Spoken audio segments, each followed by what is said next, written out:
Então nós estamos aqui na manhã de hoje, na proposta desse seminário de mediunidade, tarefa com Jesus na construção do mundo de regeneração.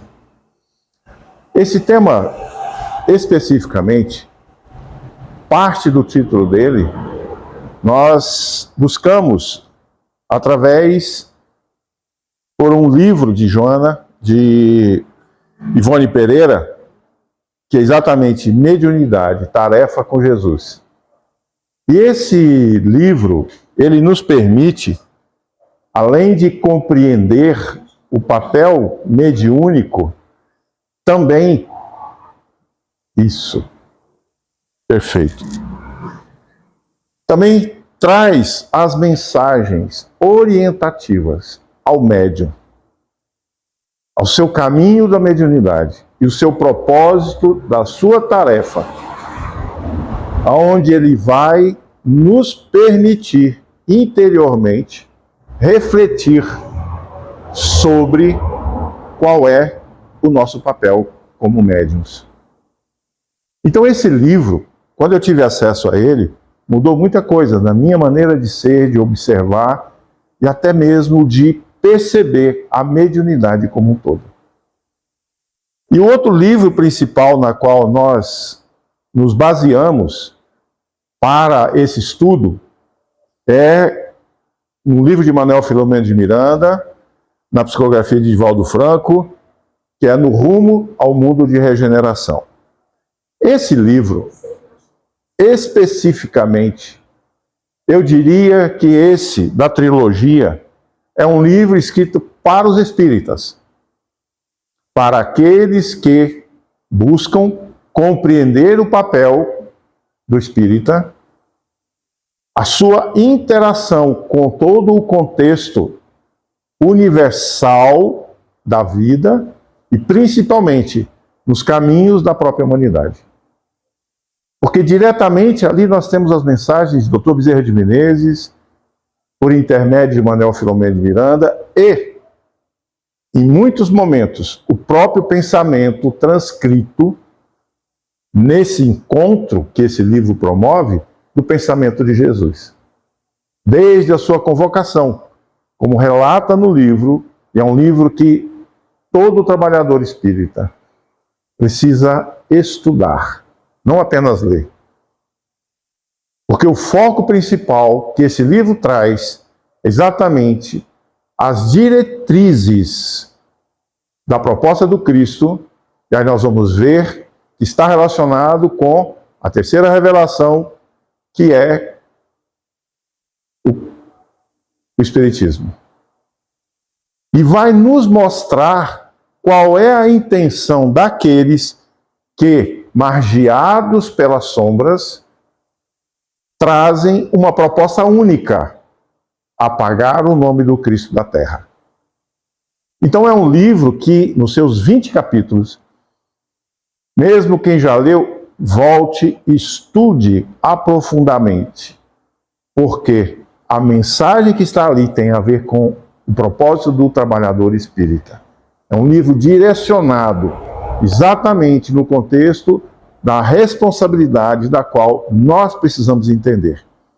E é por isso que a proposta desse encontro, ele traz esses dois livros como link principal. A mediunidade como tarefa com Jesus e o propósito do trabalhador quando consciente das suas atividades.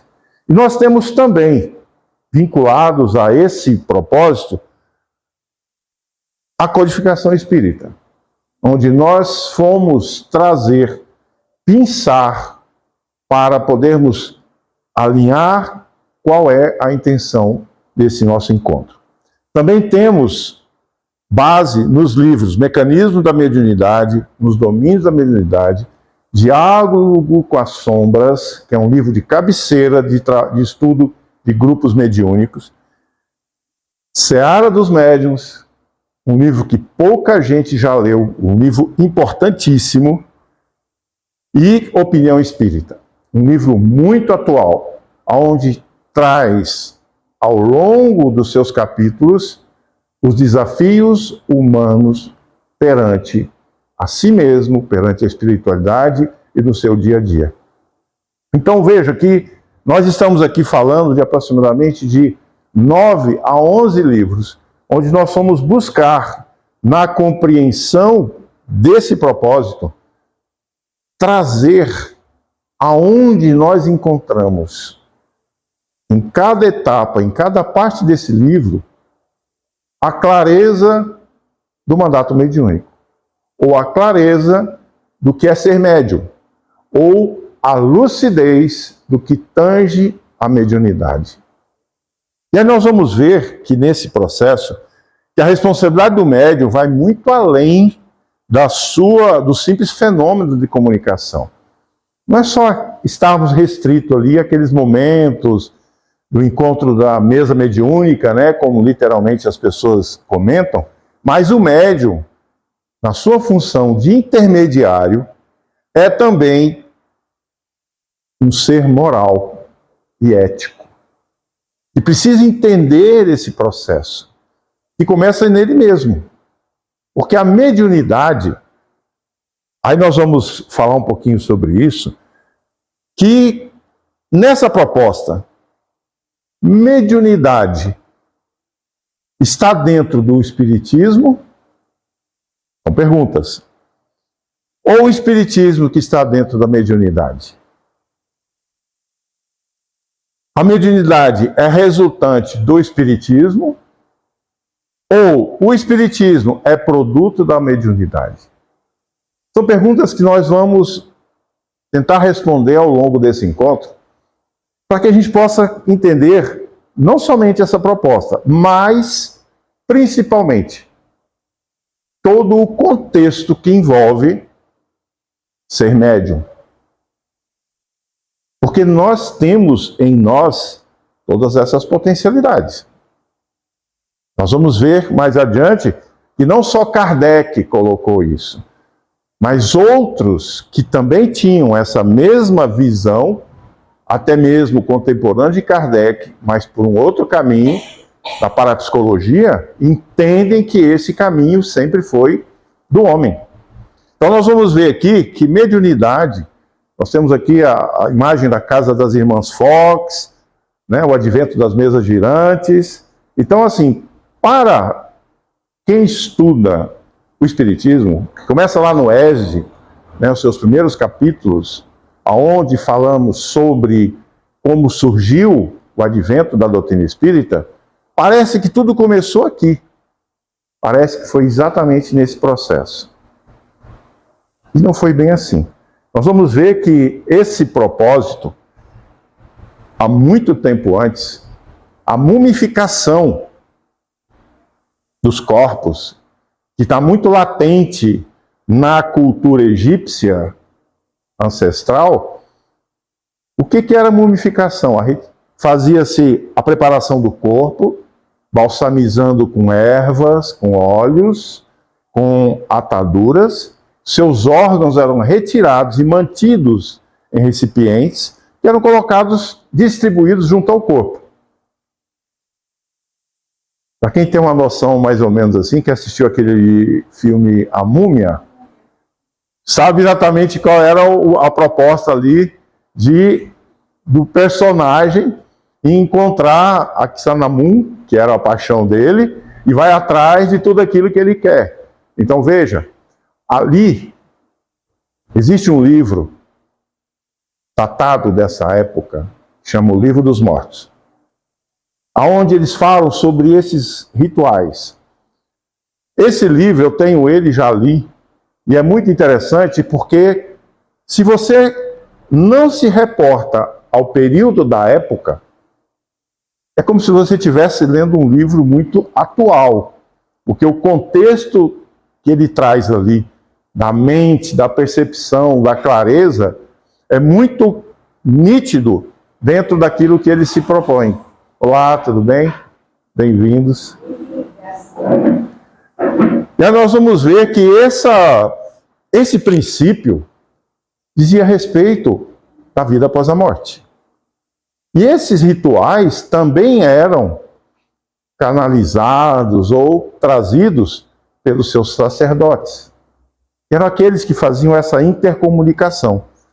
Aí nós vamos ver que nós estamos falando sobre os egípcios, na época das pirâmides, dos faraós, de 4.000, 5.000 anos atrás.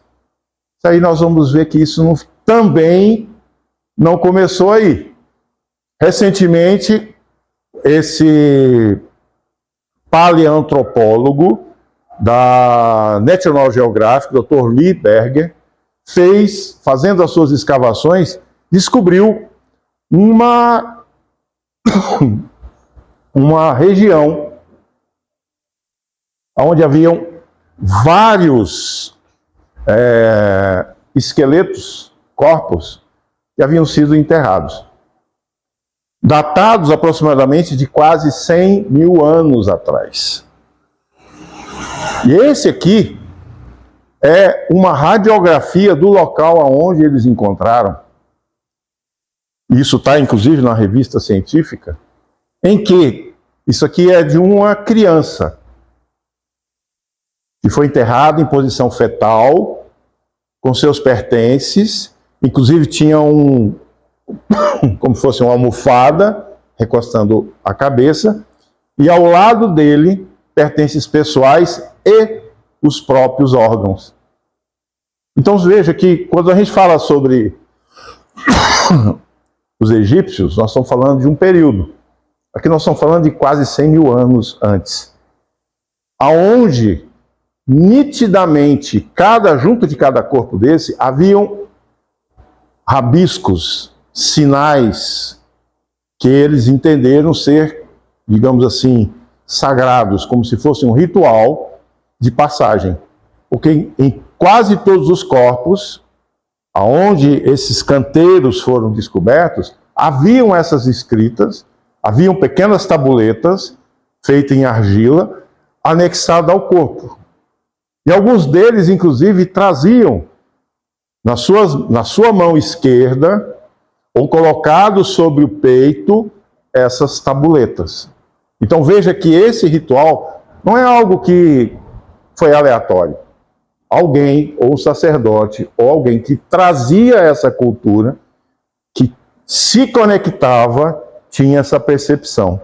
Então nós vamos ver que ao longo da história, esse fenômeno mediúnico, ele sempre aconteceu. Nós temos aqui, né, desde a época dos egípcios, as tablitas dos Vedas, né, a própria comunicação de Moisés, Joana d'Arc. E aí nós vamos ver que esse propósito, a gente precisa entender o que é a mediunidade. Porque não é apenas um simples fato de que alguém se conecta. Então, o que é a mediunidade? É uma pergunta.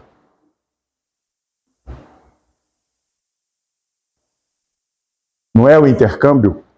Não é o caminho desse intercâmbio? Oi?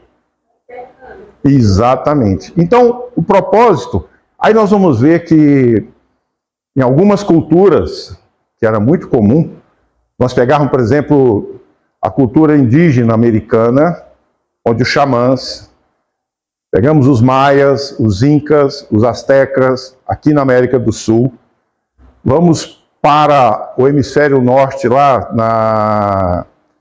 na região da Rússia, da Groenlândia, na Sibéria, também haviam mesmos ritos. Basicamente, foram constatados grafismos que tinham semelhanças.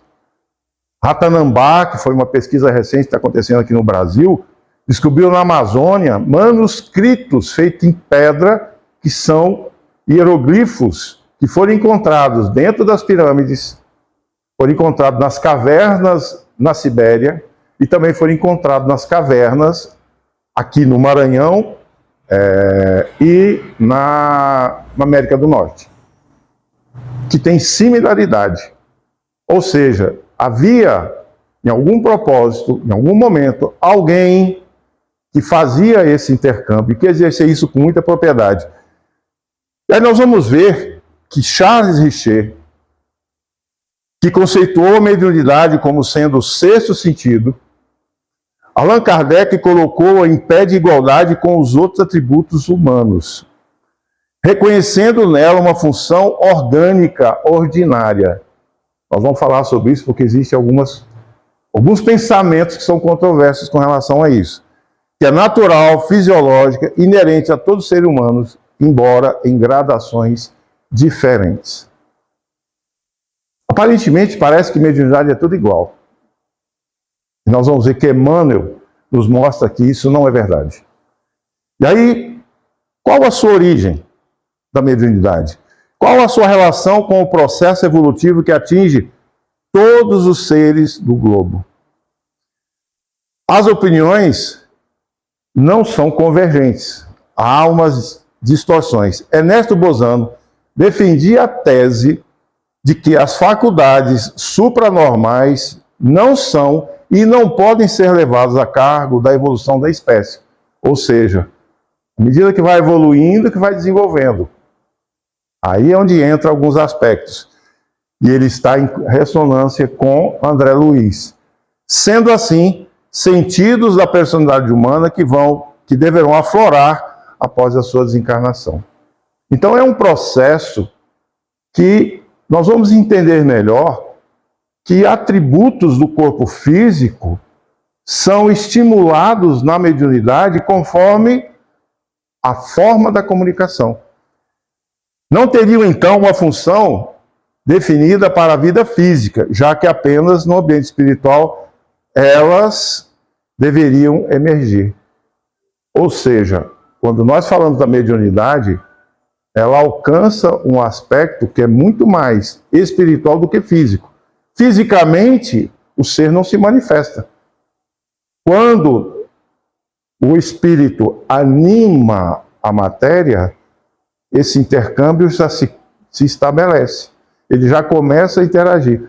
Nós vamos ver que André Luiz, ao descrever a fecundação, no momento da fecundação, o perispírito já começa ali a emitir os estímulos na formação do corpo, das mitocôndrias, das glândulas e tudo mais. Uma das primeiras a se formar é exatamente a glândula do timo,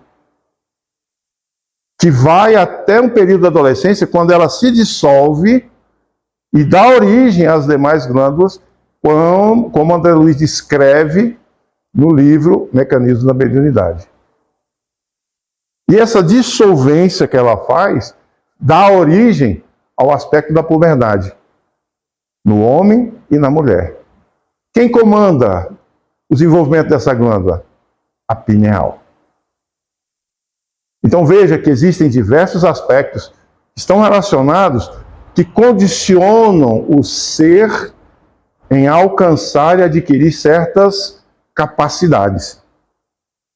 Aí nós vamos ver que o pensamento, todavia, que vem de encontro à posição assumida por André Luiz, foi expresso por Heine. Que à medida que, nós vamos entender como André Luiz relata isso, à medida também que a espécie humana vai melhorando o seu invólucro físico, as potencialidades mediúnicas vão também sendo desenvolvidas. Vão melhorando toda a sua capacidade. Se nós buscarmos no livro A Evolução do Ser, a Evolução do Princípio Inteligente, nós vamos ver que lá, no processo da formação do nosso orbe, quando da construção da raça humana, houveram diversas tentativas de associação desses espíritos com o corpo físico, que não era adequado. Ele era, digamos que ele estivesse em uma condição muito inferior, então os abortos eram sucessivos, contínuos, até que esse invólucro permitiu que esse interligamento entre o perispírito e o corpo físico pudesse estimular vida. Então não foi simplesmente chegamos aqui no planeta e já começamos. Não, houve toda uma preparação para isso. Porque aquele corpo era muito rudimentar. É o mesmo da gente querer colocar um motor de uma Ferrari num Fusca. Não haverá condições de ele se sustentar. Não tem estrutura física, não tem potência que vai suportar a capacidade da estrutura do carro. Então nós não vamos conseguir agir em toda a sua potencialidade. Então esse ajuste do campo físico foi acontecendo gradualmente. E aí nós vamos ver que Heiner, né, que fundou o pensamento da parapsicologia, que as faculdades paranormais representam outros tantos de germes, sentidos novos destinados a evoluir nos séculos, através do processo do nosso desenvolvimento físico. E André Luiz, na Evolução de Dois Mundos, ele traz exatamente esse pensamento, em que a faculdade mediúnica vem sofrendo, através dos milênios, pacientes desabrochar, à medida em que o espírito vai alcançando o seu processo evolutivo. Então nós vamos ver que o corpo também precisa corresponder. Ele precisa estar apto. Ele precisa estar adequado a isso. É, portanto, uma função do espírito quase que se projeta no corpo a cada nova existência, sendo continuamente aprimorada. Então, a cada reencarnação, nós recebemos um envoltório melhorado, compatível, necessário. Tanto que quando nós temos as limitações físicas, o corpo é programado para isso, para que aquelas restrições aconteçam, como prova ou expiação para o espírito. Da mesma forma, a mediunidade.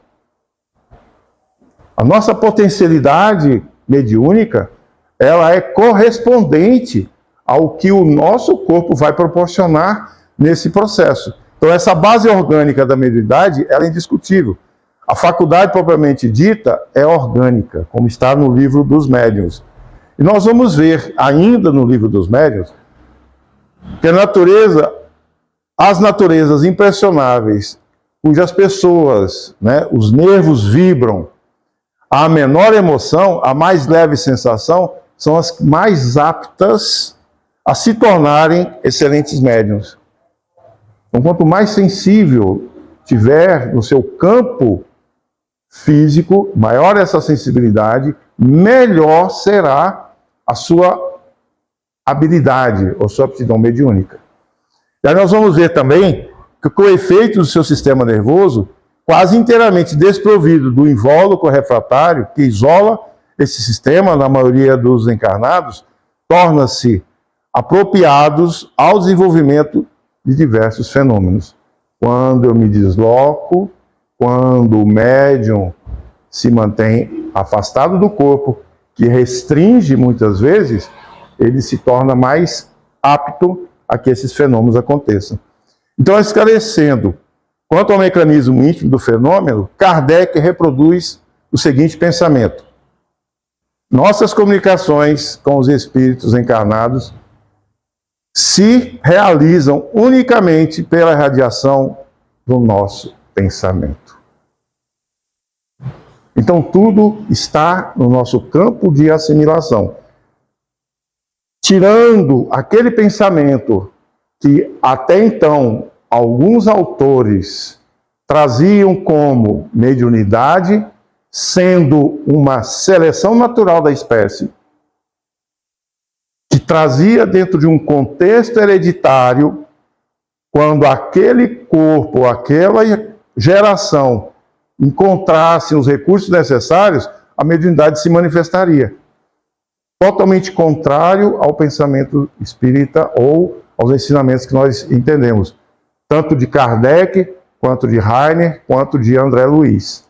Então essa confusão aconteceu muitas vezes, por isso muitas vezes foi contestado. Na Revista Espírita, de 1862 e 1863, tem matérias aonde essas contextualizações que foram trazidas por Kardec, que não cabiam mais ser inclusas dentro do Livro dos Médiuns, ali ele trouxe essas matérias. E nós vamos entender que a Revista Espírita é uma extensão, é uma revista de pesquisa científica, onde Kardec promoveu ali não somente o esclarecimento e o detalhamento de muitas questões que ao longo desse processo eram trazidas por pessoas, por médiuns e por pesquisadores. Então, muita coisa que está dentro da Revista Espírita, nós não podemos ignorar. Nós não podemos deixar de lado, como eu já ouvi em algumas casas, que a Revista Espírita não é Kardec. É não compreender o contexto, sendo que a própria Revista Espírita foi fundada por ele, como extensão desse estudo. E nós vamos ver aqui que essas comunicações, em síntese, é um processo de transferência de conteúdos mentais. E que essa participação direta do médium e dos assistentes é indiscutível em todas as variedades mediúnicas, em todas as formas de mediunidade. No Livro dos Médiuns, Kardec classificou mais de 80.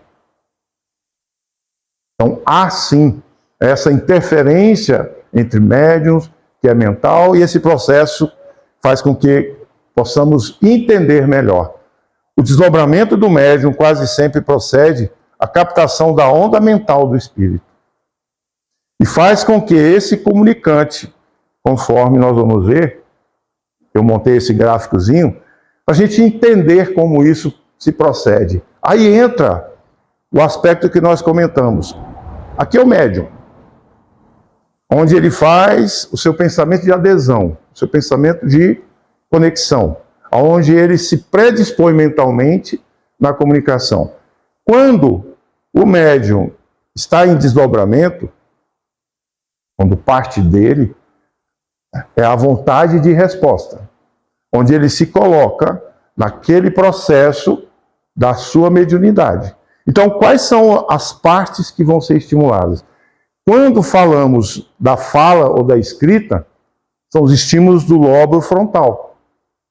Quando falamos das sensações, ele passa a sentir, nós estamos falando do lobo parietal.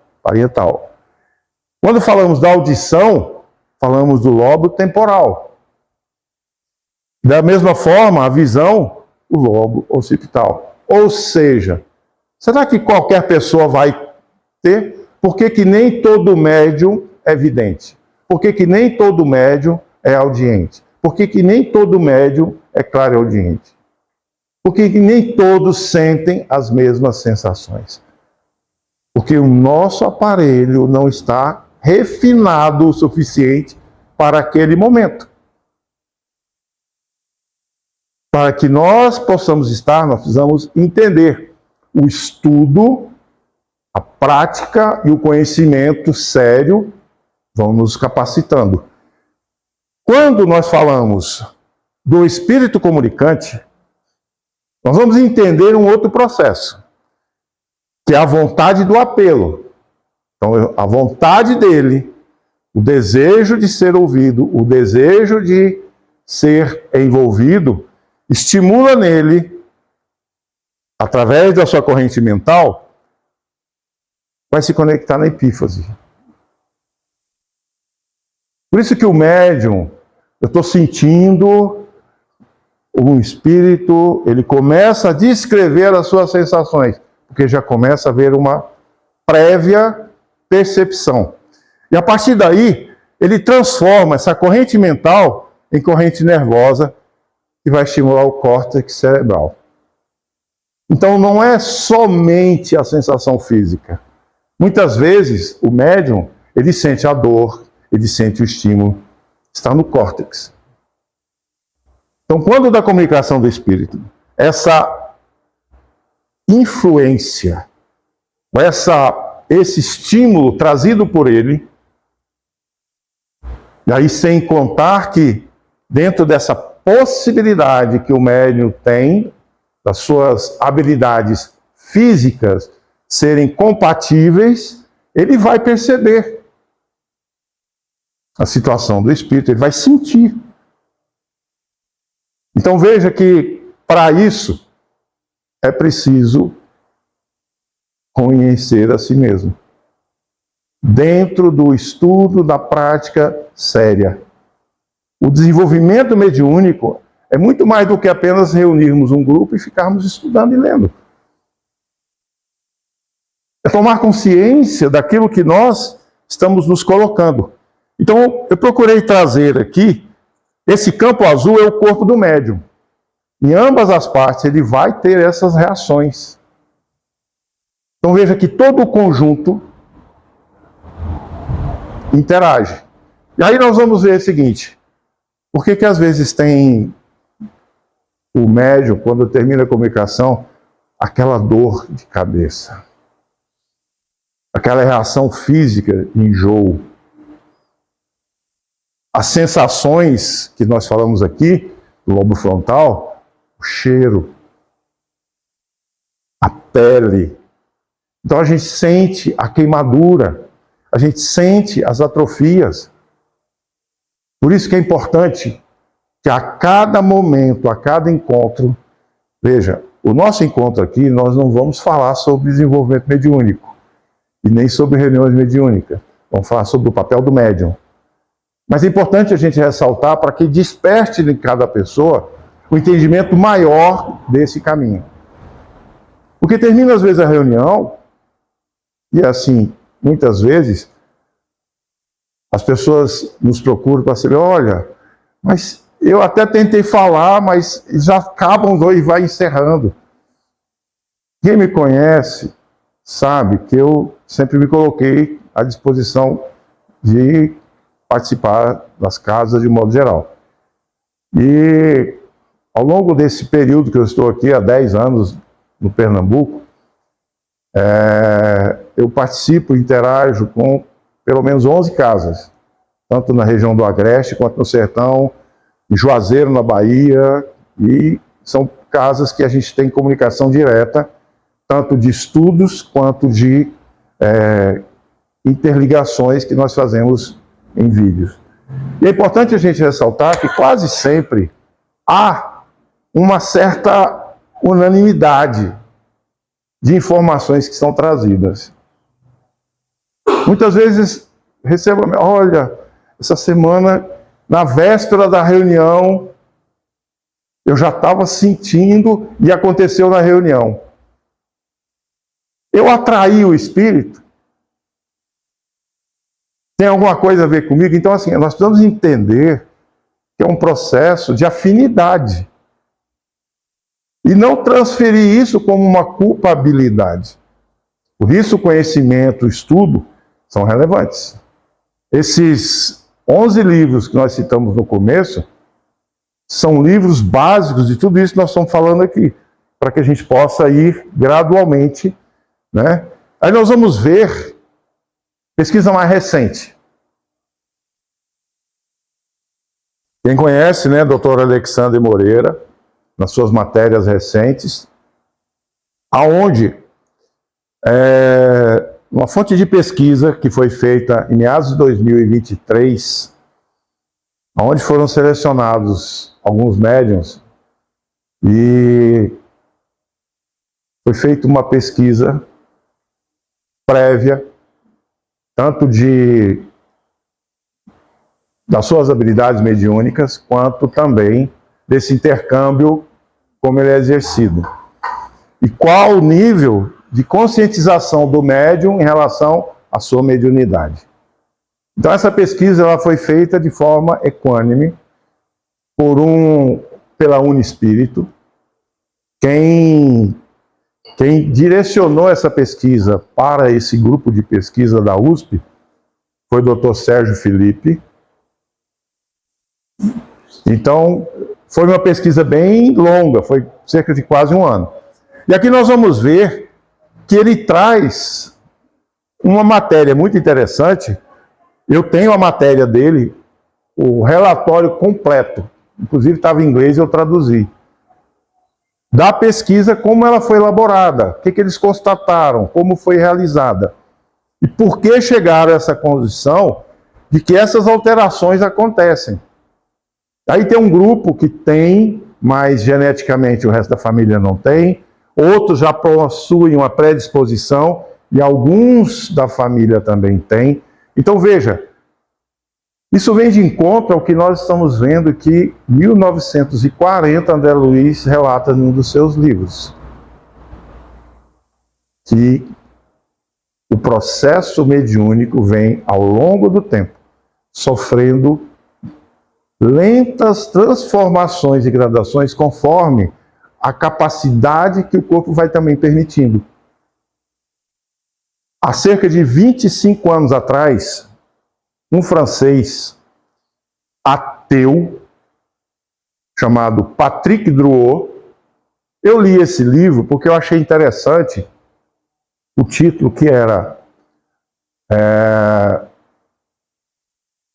Recordações de Vidas Passadas. E não era um livro espírita, nem era um autor espírita, ele é médico. Então ele foi fazer essa pesquisa em Harvard e fez simultaneamente também na França e na Alemanha o mesmo protocolo. Médiuns ou paranormais, como eles chamam lá, porque médium é uma linguagem muito mais nossa, são paranormais, quando eles eram colocados, por exemplo, dentro de uma ressonância.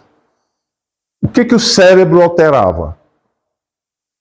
25 anos atrás, ele já detectou que havia essa possibilidade. Ele fez essa pesquisa, Recordações de Vidas Anteriores, com mais de 10 mil pessoas, onde ele trazia ali os relatos de cada uma delas, e quando elas estavam nesse processo de intercâmbio das suas lembranças, havia alteração do córtex cerebral e da pineal, registrada através da ressonância magnética. E com um detalhe, pessoas que haviam sido amputadas, que tinham a sensação do membro, quando fizeram a ressonância, no contraste, é como se houvesse um campo ali da formação do membro. O que você está sentindo agora? Nada. E o que você está sentindo agora? Eu sinto o meu pé mexendo.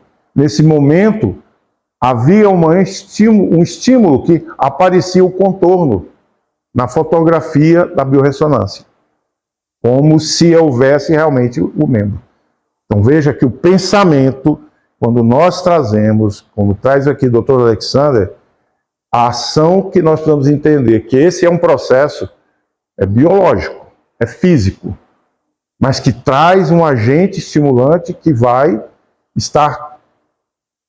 tem que estar apropriado ao que esses estímulos acontecem. Nós vamos ver que, em se tratar de uma predisposição física, e por que é importante a gente ter essa atenção do campo espiritual? É físico. Por que nós vamos estudar a mediunidade? Então, a mediunidade é uma faculdade inerente ao ser humano, estudada pelo Espiritismo, mas que essa comunicação acontece entre os dois planos. O intermediário, o intercâmbio. Então, Allan Kardec, no Livro dos Médiuns, esclarece que todos nós possuímos essa sensibilidade, em diferentes graus que se manifestam de maneira consciente ou inconsciente. Então, nós vamos ver que nesse exercício da própria mediunidade, esse fenômeno, que é natural, traz consigo uma responsabilidade moral e ética no contexto do seu exercício. A má condução pode acarretar sérios desvios da finalidade, compromete o seu desenvolvimento e também das pessoas que dele dependem para esclarecimentos e consolos espirituais. Aquele médium desorientado, desinformado, que não tem o conhecimento profundo, o que ele vai construir ou contribuir para as pessoas? vai transformar em outros desnorteados. Então, se conscientizar quanto à ética e os princípios que ele deve guiar nas suas atividades. O estudo contínuo, a disciplina da elevação moral e analisar os riscos e consequências dessa mediunidade mal orientada. É muito importante que o médium tenha esse discernimento. Até porque, em muitos momentos, ter a humildade. Não estou me sentindo bem, algo não está bem, eu preciso de orientação, eu preciso de amparo e de ajuda. Então é muito importante porque o grupo como um todo vai ter que suprir, ou vai ter que recorrer, ou socorrer, como a gente vê em alguns relatos de André Luiz, que o médium que não foi preparado para a reunião, a espiritualidade tem que se desdobrar, em isolar, para que não intervisse, para que não houvesse interferência. E aí nós vamos ver que essa não depende somente, a faculdade mediúnica não depende da moral, da inteligência ou da cultura, porque ela é orgânica. Então, nesse trato, nós podemos entender que a mediunidade e os seus efeitos decorrentes dela irão sofrer a influência definitiva dos valores que o médium traz com ele, da sua ética, da sua moral. Então, que ser médium não significa que tem uma grande virtude. Pelo contrário, como os espíritos se comunicam da mesma forma. Tem um relato que Maísa, aquela médium lá de Brasília, né? Maíse Rocha, né? Ela é do Ceará, mora em Brasília, tem lá o Casa Anjo Inácio Daniel. E ela comentando que foi fazer fez um encontro em Minas, e numa casa espírita, numa cidade do interior, e aí estava muito de gente, e havia um grupo, como se fosse aqui, que o grupo da casa foi todo mundo lá participar da palestra. E ela tem, como a gente sabe, a habilidade da comunicação muito rápida, muito séria. E aí, quando ela tem a fila do abraço, ela abraçando as pessoas, e ali, muitas vezes, o espírito soprava algumas coisas no ouvido dela.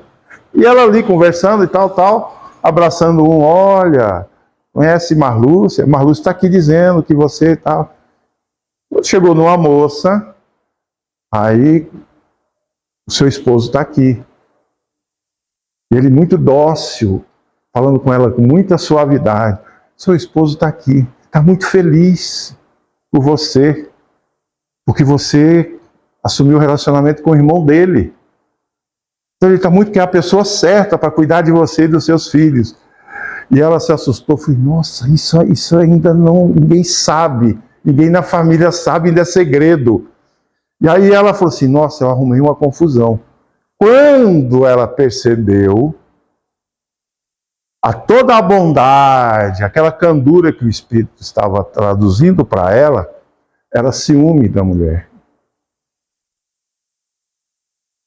Ele mascarou um ciúme dela com o irmão. E naquele momento ali ela percebeu que, ela falou assim, olha, eu vou parar de dar recado para vocês aqui hoje. Então veja que, por mais que o médium seja preparado, que ele estude, que ele tenha uma consciência de si mesmo, não está isento dessas armações. Isso foi agora, esse ano, que aconteceu. E é muito comum. Ela esteve aqui em Recife, tivemos vários amigos que foram lá, né, um grupo daqui, inclusive, de Caruaru. Mayra Rocha. Mayra Rocha. É Mayra Rocha. Aquela médium lá de Brasília. E ela faz as cartas psicografadas. Isso. Então, assim, quando a gente percebe, por isso o estudo, o aprimoramento, o conhecimento, como a própria estrutura que nos é trazida pela espiritualidade, Qual é o teor da comunicação? Qual é o teor daquilo que está sendo trazido? Porque não é a assinatura, não é o composto, não é aquilo que o Espírito diz ser, mas o contexto daquilo que ele se apresenta. E ela se empolgada naquilo pela candura, né? E aí depois o anjo Daniel diz para ela, um alerta para você, para que ela tenha discernimento naquilo que é trazido. Então, em todos os momentos, o médium, ele é testado. E podemos dizer até tentado. O próprio livro dos médicos traz isso, sobre as complicações. Né? Sim. Cuidado que deve ter. Cuidado. Você não pode ficar deslumbrado, porque às vezes as pessoas ficam deslumbradas com a mediunidade, com o médium. Né? E não é. Ao contrário, a gente tem que usar muito bom senso, analisar bem as comunicações, ver se tem ali alguma coisa Exatamente. que está de acordo. Aí às vezes as pessoas ficam muito alteradas. É aquele, como é que chama? Exaltado. Sim. Né? Por conta do médico da mediunidade, Deus é o médico. É. Eu vou. O médico no pedestal, parece que é o mais importante. Aí é onde pode. Exatamente. Quando eu morava em Petrópolis, no Rio, uma casa lá em Petrópolis, Francisco de Assis, tem uns 70 anos de fundação. E para lá as casas é mais ou menos assim, 70, 110 anos, mais ou menos isso. E essa casa, os seus princípios começaram na Umbanda. E depois foi transformando o trabalho e tal, e era uma casa, literalmente, dentro de toda a estrutura das atividades, uma casa voltada aos princípios da doutrina. E Dona Terezinha, que participava da casa, né, estava à frente, ela teve que se afastar para fazer uma cirurgia. E o grupo mediúnico se manteve. E teve uma situação que aconteceu em que ela perguntou se eu poderia, enquanto ela estivesse ausente, acompanhar. Eu posso. A primeira semana que ela se afastou não aconteceu. Na segunda semana, foi quando eu cheguei, um espírito se comunicando como sendo ligado ao mentor do trabalho. Com toda a pompa, com toda aquela... Só que eu estava sentado na posição que eu estava, e eu via literalmente que não dizia muito aquilo. A vibração dele, a frequência dele, o campo que apresentava em torno do médium não era correspondente. E aí ele se comunicou, as pessoas anotando, trazendo orientações de como o trabalho deveria se portar a partir daquele momento, porque tinha os tratamentos de desobsessão, que nós estamos muito empenhados em que vocês possam desenvolver e tal. Então trazia tudo aquilo ali. Quando no final, quando ele se reportou, aí eu fui agradecer, né? E quando eu comentei que realmente eu o via e agradecia pela presença, já que ele se predispôs a estar na reunião, ele deu uma gargalhada. E aí os médiuns se assustaram. Há 2 semanas ele vinha, no final da reunião, se comunicando e trazendo orientações, em que eles já estavam se reunindo para adotar, que não tinha nada a ver. E aí, literalmente no final ele disse, nós conseguimos afastar a cabeça, e nós íamos conseguir tirar um por um daqui, porque vocês vão interferir no nosso propósito, que era o trabalho de desobsessão, de tratamento e desobsessão. Então isso é muito preocupante, é preciso ter muito discernimento. É por isso que o estudo, o contexto do grupo, afinidade, criar esse laço de harmonia e afinidade, confiança principalmente, estabelece esses princípios que são irrevogáveis. Por isso que ao final sempre é importante esse laudo de cada um e como a reunião aconteceu. Porque eu posso perceber uma coisa, Nira outra, Mário Jorge outro, Marlúcio outro, no mesmo quadro. No mesmo quadro, porque nós estamos em sintonias diferentes e temos percepções, como nós vimos aqui, aguçadas de formas diferentes. E podem trazer um preâmbulo do que se apresentou totalmente diferentes e até mesmo distorcidos. Como o caso desse da reunião, como eu relatei. Então, quando perguntaram para o benfeitor Emmanuel qual era a maior necessidade do médium, Emmanuel foi muito claro. A primeira necessidade do médium é evangelizar a si mesmo. Conhecer a si mesmo. Vence nos labores mediúnicos o médium que detiver a maior carga de sentimento. Então, à medida que nós nos esclarecemos, à medida que nós também aprendemos, nós passamos a sentir pelo outro uma afinidade, um sentimento maior do que apenas de compaixão. O amor, ele se estende. Como que Jesus entendia a caridade? No seu pensamento. Benevolência para com todos. Indulgência para com as falhas e perdão das ofensas. Então, essa prática da caridade, conforme o pensamento de Jesus, nos permite estar nesse molde. É fácil? Não é.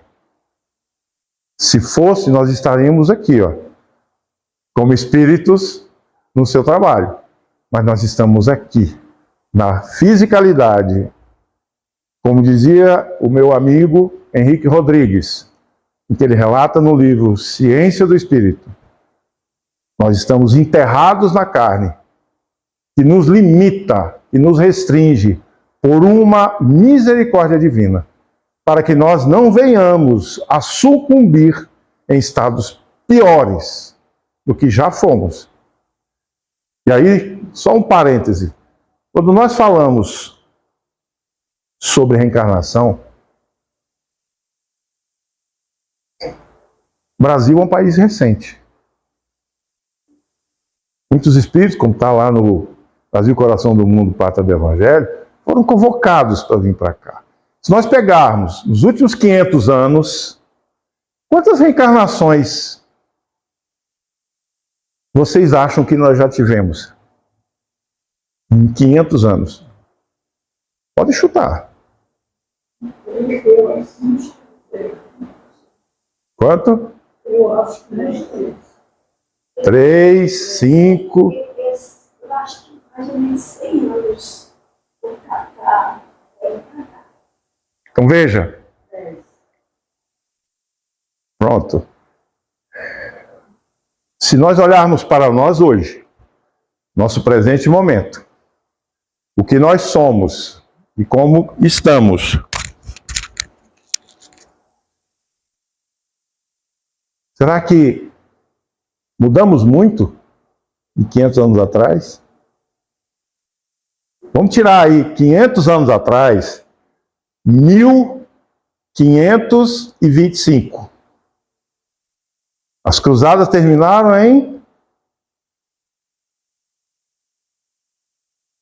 entre o século 13, 11 e 14. 1240, 1250, ainda havia os conflitos ali na região da Arábia, entre Saladino e os cruzados, entre as conquistas dos territórios. Então, em que cabeças rolavam. 500 anos já foram suficientes para a gente estar tão melhores assim? Ainda trazemos os nossos. Nós viemos agora de uma recente, digamos assim, impasse na humanidade, que foi a Segunda Guerra.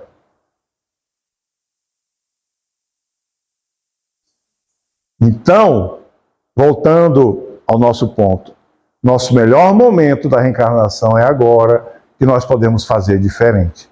Na oportunidade que temos da necessidade de nos evangelizar, de nos melhorar. Em 500 anos, se a gente viveu ali, vamos colocar aqui na época, para trás, a média de vida era de 40 a 60 anos, né, muito estimada. mais 40, 50 anos no plano espiritual, muito rapidamente para voltar, a gente vai conseguir aí de 3, 4, 5, para aquele que se ajoelhou e redimiu, como eu lembro do padre lá do filme do Robin Hood, que nas lutas lá ele dava uma cacetada e pedia perdão a Deus. Matava outro e pedia perdão a Deus. Se pelo menos fez isso, já se livrou. Vamos em frente. Então assim, a gente ainda não é boa coisa. Ainda estamos arrastando. E aí nós vamos ver por que nós somos convocados por Jesus na reconstrução desse mundo de regeneração. Então, por que é tão importante saber sobre a mediunidade? Aí nós vamos voltar. A mediunidade está dentro do Espiritismo? Ou o Espiritismo é que está dentro da mediunidade? A mediunidade é resultante do Espiritismo? Ou o Espiritismo é produto da mediunidade? Nós vamos entender que a mediunidade é algo que já se manifestava desde a primeira encarnação. O Espiritismo, como nós entendemos, e como Jesus vem trazer, ele vem dizer o seguinte, como terceira revelação, como Consolador, Jesus anunciava a era do Espírito, a era da consciência de si mesmo, o ser espiritual que somos, e das nossas habilidades no contexto daquilo que nós entendemos e podemos agir. Dentro desse apostolado que ele nos deixou, quando ele fala da terceira revelação, ele está falando do ser espiritual que somos, em que a terceira revelação vem nos mostrar todo o preâmbulo da vida espiritual, a nos conduzir, a nos reconduzir, a nos mostrar que somos e podemos ser melhores. Diante disso, essa terceira revelação, ou esse Consolador, que é a doutrina dos Espíritos, o conhecimento do mundo espiritual, o conhecimento de si mesmo, está ligado efetivamente ao ser espiritual que somos. E como nós elaboramos ou nos preparamos para tudo isso. E a partir daí, tomando consciência disso, tendo a sua conscientização do que cada um, porque o processo é individual. A proposta do Cristo começa em nós, mas alcança na coletividade.